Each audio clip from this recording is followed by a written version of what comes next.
In this tutorial, I'm going to teach you a basic understanding of wireless networks. So, what is a wireless network?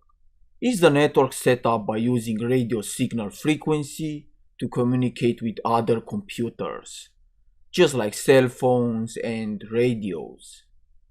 Wireless networks makes life incredibly easy and give us such great mobility. It's also referred to as a Wi-Fi network or WLAN. In 1997, the Institute of Electrical and Electronics Engineers created the first WLAN standard, which is a set of technologies for wireless communication. For an easy understanding, I made a simple table to show you a brief history of wireless standards. This table describes the Wi-Fi standards to help you understand the evolution of Wi-Fi technology.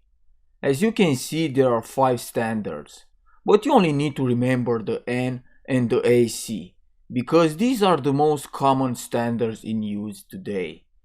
Next is wireless signals. Wireless signals are electromagnetic waves traveling through the air.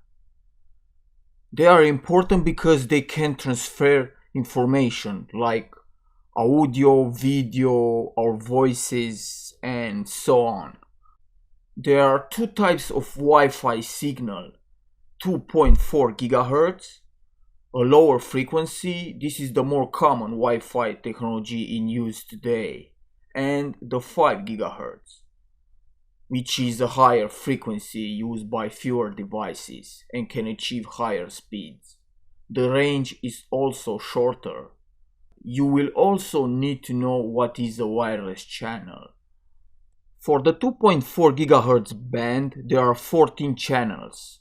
If you are building networks in the US, you can only use channels 1 through 11. You can also use the 5 GHz frequency band, which is much wider and has more channels. These channels do not overlap, so you don't have to worry about picking non-standard channels like in the 2.4 band.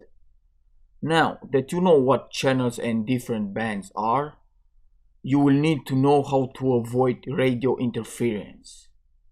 If you live in a populated area, your neighbor's Wi-Fi could interfere with yours.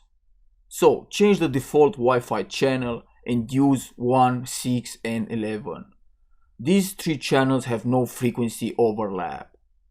Interference can also come from other electronics, such as microwaves, cordless phones, tablets, and so on.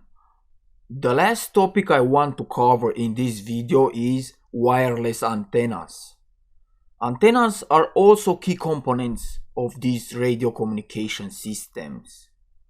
There are 2 types, omnidirectional and directional.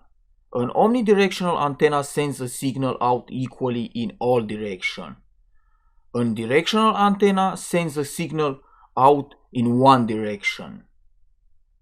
Okay, so now that you have a basic theoretical understanding of wireless networks, we are ready to move on to my next video, where I will show you useful wireless settings. So, thanks for watching, and I will see you next time.